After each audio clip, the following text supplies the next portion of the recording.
Israel और Hamas के बीच जंग को अब करीब 3 महीने का समय होने वाला है। ताबड़तोड़ हमलों में दोनों ही तरफ से सैनिकों और वहां के लोगों पर इसका भारी असर देखने को मिल रहा है।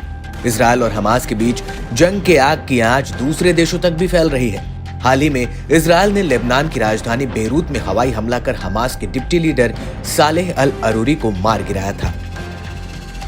वहीं अमेरिका ने भी अपने हवाई हमले में ईरान समर्थित मिलिशियाई लीडर मुश्ताक जवाद काजिम अल जवारी अबू तकवा को मार गिराया था। इन हमलों से तमतमाए हुए हिजबुल्लाह नेता ने बड़ा बयान दिया। हिजबुल्लाह नेता हसन नसरल्लाह ने सेशेल्स जैसे देशों को शामिल करके लाल सागर में खुद को अधिक ताकतवर और अंतर्राष्ट्रीय बनाने के अमेरिकी प्रयास का मजाक उड़ाया है।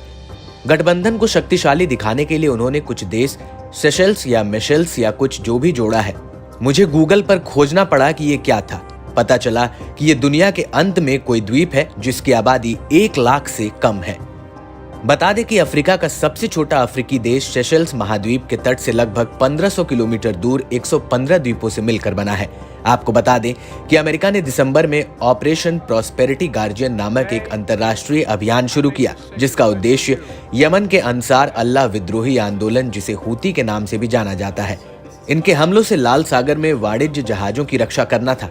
इसमें Britain, Bahrain, Canada, France, Italy, Netherlands, Norway, Seychelles, Spain और इटली शामिल हैं। इतना ही नहीं, हिजबुल्लाह प्रमुख हसन नसरल्लाह ने कहा कि हमास नेता अरूरी की बेरूत में इजरायली हमले में हुई हत्या का बदला नहीं लिया गया तो लेबनान का नाम पिट जाएगा। वहीं अमेरिका पर हमला करते हुए नसरुल्लाह ने कहा, इराक के लोगों के लिए अमेरिकी सैनिकों को अपनी जमीन से बाहर करने का मौका आ गया है। वे एकजुट होकर सैन्य अड्डा बनाएं, अमेरिकी सैनिकों को देश से बाहर कर सकते हैं। इस बीच गाजा के उत्तरी क्षेत्र में इजरायली सेना के हमले जारी हैं। गाजा में इजरायली हमलों में लोगों का मरना भी जारी है। ताजा हमलों के बाद शुक्रवार को मरने वालों की संख्या 22,500 के आंकड़े को पार कर गई, जबकि 58,000 लोग घायल हुए हैं।